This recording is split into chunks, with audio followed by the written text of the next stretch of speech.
Egunon, buenos días. Queremos que nuestras primeras palabras sean para la población civil ucraniana que está sufriendo las más terribles consecuencias de esta guerra. A todas ellas, a quienes continúan en Ucrania y a quienes emprenden duros caminos para salir del país, toda nuestra solidaridad en estos duros momentos. Solidaridad que quiero transmitir también al ministro consejero de la Embajada de Ucrania aquí presente. Porque si algo es seguro en una guerra, y también en esta, es que quien más sufre, quien pagará las mayores consecuencias, será la población civil, la mayoría social y trabajadora que se ve envuelta en un conflicto bélico que no ha buscado, pero que lo sufrirá. Esta guerra, una más iniciada en base a intereses políticos, geoestratégicos, económicos o financieros, es una guerra basada en esto, decisiones tomadas por el poder contra los derechos e intereses de los pueblos y sus gentes. La historia nos lo ha enseñado una y otra vez. Miren, somos la nación del bombardeo de Guernica. Conocemos los devastadores efectos de la guerra y el dolor que producen los conflictos violentos.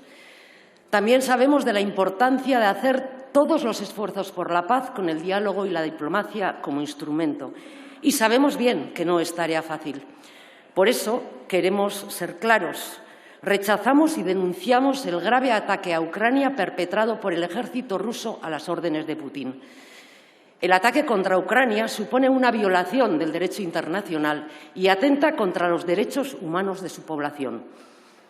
Consideramos este ataque injustificable e instamos a Rusia, en consonancia con el llamamiento hecho por la ONU, a poner fin a esta acción militar y a retirar sus fuerzas militares del territorio ucraniano de inmediato. Lo decimos de manera clara y contundente. Como he dicho, sabemos que el del diálogo y la diplomacia no es un camino sencillo. Requiere templanza, esfuerzo, mirada larga y firme voluntad para alcanzar resultados. Resultados, además, basados en el mantenimiento de la paz y la convivencia entre pueblos. Es difícil, sí, pero no es imposible. Y es por ello que saludamos el esfuerzo diplomático abierto entre mandatarios del Gobierno ucraniano y ruso para buscar una salida al conflicto. Impulsar y apoyar la distensión mediante la diplomacia debe de ser el camino. Esto es lo que nos gustaría que primara en la posición de la Unión Europea y del Gobierno de este Estado, que se apoye y posibilite una solución dialogada, diplomática y pacífica en el marco de la Carta de las Naciones Unidas y los acuerdos de Minsk, utilizando los mecanismos de la ONU y la OSCE. Hacer todo lo necesario para propiciar este escenario. Esto es lo que esperamos de su Gobierno, señor Sánchez. He dicho que somos la nación de Guernica. También somos la nación del no a la OTAN. Los vascos y las vascas votamos democrática y mayoritariamente no a la integración del Estado español en la OTAN. Y dijimos no, porque mantener la paz, la seguridad y la estabilidad no pasa por armar ejércitos más grandes, con más alcance y mayor capacidad destructiva y cada vez más concentrados, porque esto divide al mundo, lo enfrenta y alimenta el afán expansionista de las grandes potencias. Continuar por este camino solo nos llevará a generar más tensión, más peligro y más enfrentamiento de unos contra otros.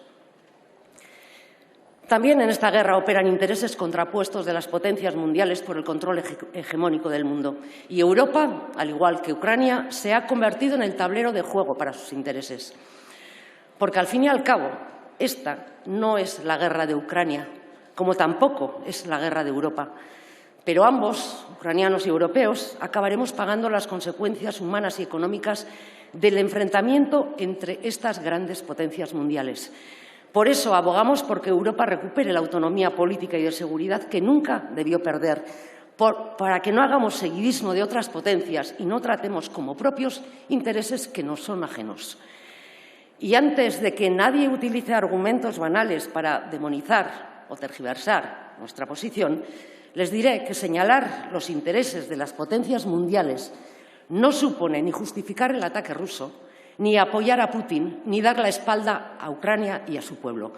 Porque se puede rechazar enérgicamente la invasión de Ucrania sin tener que legitimar, ni apoyar, ni reforzar la OTAN, porque no lo haremos.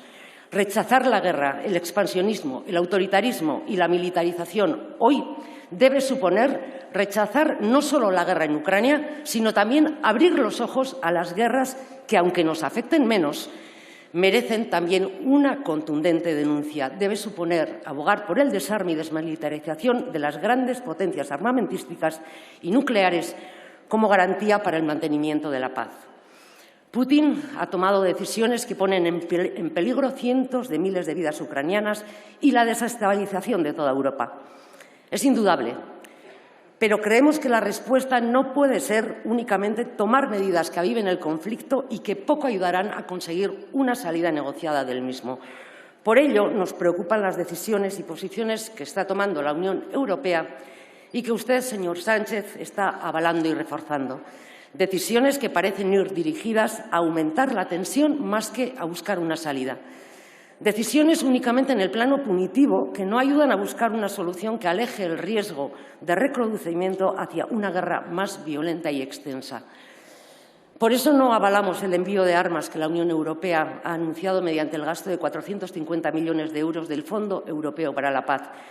Que Europa entre directa y activamente en esta guerra podría suponer un salto en la misma, propiciando un escenario de guerra abierta que a nadie va a beneficiar. Esta opción, la de una guerra abierta entre fuerzas nucleares, no es una opción, señorías. Creo que todas estaremos de acuerdo en ello, también este Gobierno. Por eso consideramos un error y no podemos respaldar el anuncio que hoy usted ha hecho de hacer envíos de armas ofensivas. Nos preocupa su decisión, señor Sánchez. Nos preocupa que este Gobierno confirme la opción de participar activa y directamente en esta guerra. Esperamos que haya valorado bien las implicaciones que ello pueda suponer. Estamos ante un escenario que acarreará la crisis humanitaria, una crisis humanitaria, además de una crisis energética y económica que pagarán las ciudadanías ucraniana, europea y también rusa. La primera ya se está produciendo, más de 140 civiles muertos, cientos de heridos y más de medio millón de desplazados en Ucrania, según la ONU, en 7 días de conflicto. Sin olvidar los miles de fallecidos en el conflicto que lleva 8 años acetando el Donbass. Ucrania lleva años sufriendo y, lamentablemente, este sufrimiento aumentará de no prosperar las conversaciones que esperamos se retomen en los próximos días. Esta guerra, como todas, está generando miles y miles de desplazados hacia los Estados europeos. También buscan refugio en este. Por eso le recordamos y pedimos, señor Sánchez, que cumpla con las obligaciones de aceptar las solicitudes de asilo y que mantenga una política de acogida para todas las personas que lleguen a este Estado huyendo de la guerra. Porque si por primera vez la Unión Europea aplicará la Directiva de Protección Temporal para todas las personas desplazadas de los Estados miembros huyendo de la guerra en Ucrania. Es una muy buena noticia y esperamos que se cumpla en su integridad. Ojalá, señor Sánchez, esta directiva también hubiese sido aplicada para la acogida de personas, de seres humanos que, como los ucranianos, huían de otros conflictos en otros países. Esperamos que tras esta decisión se aprenda algo y los Estados miembros de la Unión Europea abandonen la discriminación, el racismo y la xenofobia que han imperado en sus políticas migratorias durante décadas. Que se termine con la clasificación de personas de primera y segunda. Que Europa sea, por fin, una tierra de acogida para quien lo necesite. Euskal Herria lo seguirá siendo, seguiremos siendo un país de acogida para los ucranianos y ucranianas, con quienes nos unen lazos especiales desde que hace años las casas de vascos y vascas comenzaran a acoger cada verano niños y niñas de Chernóbil. Y también lo seremos con todas aquellas personas que busquen un mejor futuro alejados de los problemas y conflictos de sus países. Beti izango zarete ongi etorriak. La segunda crisis, la económica y energética, crisis que nos afectará a todos, a las poblaciones de Ucrania, Europa y Rusia. Otro golpe más a las poblaciones de Ucrania, Europa y Rusia. Otro golpe más a la ya de por sí débil situación económica mundial tras el mazazo de la pandemia. Un golpe derivado de las sanciones económicas aplicadas a Rusia que impactarán en su población y las contramedidas que impactarán en las nuestras. Es previsible, como asumen las instituciones europeas, que los más dañados por estas sanciones no sean los mandatarios y oligarcas rusos, sino que será su población y su clase trabajadora, al igual que las nuestras. Y sí, también aquí nos hubiera gustado que el internacionalismo y la solidaridad de clase hubiesen sido el valor a mantener y fortalecer. Lamentablemente, no ha sido así. El empobrecimiento de Ucrania, Europa y Rusia, esa será la consecuencia de estas sanciones, como la propia Unión Europea ya está advirtiendo. Europa, que ha liderado los intentos diplomáticos para evitar esta guerra frente a la escalada que han propiciado Rusia y Estados Unidos, también pagará un precio muy caro.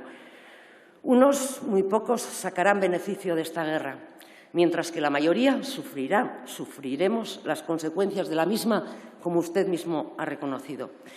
Señor Sánchez, quiero ser clara con usted. Puede contar con nosotras para rechazar el ataque ruso sobre Ucrania, sin fisuras, para impulsar todas aquellas acciones dirigidas a reforzar la diplomacia, a rebajar la tensión del conflicto, para promover la paz y proporcionar toda la ayuda humanitaria posible para la población ucraniana y todas las víctimas que esta guerra está dejando y dejará. Tiene nuestro apoyo para ello, pero no lo tendrá para acciones que supongan la escalada del conflicto, para decisiones que aumenten la tensión y generen nuevos riesgos. Para esto no, porque compartiendo el más absoluto rechazo a la agresión militar que Putin está realizando sobre Ucrania y sus gentes, no podemos apoyar medidas que supondrían abrir la puerta a una guerra abierta de dimensiones desconocidas. No contará con nuestro apoyo para enviar armas letales ni para censurar medios violando la libertad de expresión y prensa, cual régimen autoritario. No es esto lo que esperamos de estas instituciones europeas y de un Gobierno como el suyo que dice defender los valores de la democracia y la libertad. Señorías, como periodista que soy, no quiero terminar esta intervención sin reconocer y agradecer el trabajo de los informadores, de todos y todas, el trabajo de los grandes profesionales de la información que están hoy en plena guerra jugándose su propia integridad para ofrecer a la ciudadanía información de primera mano de lo que allí sucede. Nunca es fácil contar y documentar un conflicto, lo sé bien. Por eso, mi reconocimiento y admiración a quienes intentan mostrarnos todos los puntos de vista, todas las visiones y fuentes de manera veraz y contrastada, porque una sociedad informada, una sociedad con capacidad crítica que huye del pensamiento único, siempre será una sociedad más libre. Un trabajo que el periodista Pablo González lleva mucho tiempo haciendo y al que ahora Polonia,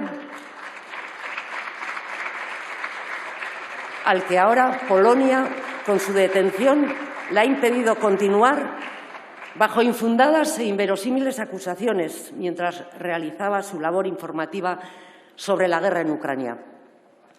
Por eso exigimos su inmediata liberación a Polonia y le pedimos a usted, señor Sánchez, que interceda y haga todo lo posible y lo imposible por su liberación para que pueda continuar con su reconocido trabajo. Y termino con dos llamamientos a la Unión Europea y a este Gobierno, para que tomen todas las medidas necesarias y hagan todos los esfuerzos para impulsar la vía diplomática frente a la punitiva. No es momento de aumentar la tensión, es momento de reducirla. Y el segundo llamamiento al presidente Putin: no son los ciudadanos de Kiev quienes deben abandonar su ciudad, es su ejército el que debe abandonar su ataque y asedio a la misma. Al igual que mis primeras palabras, también las últimas son para el pueblo ucraniano. Nuestra solidaridad y apoyo a la ciudadanía ucraniana que hoy se está viendo atacada en su propio país. Gerrarik ez Ukrainan, ez inon. Eskerrik asko. Gracias. Por el Grupo Parlamentario Mixto.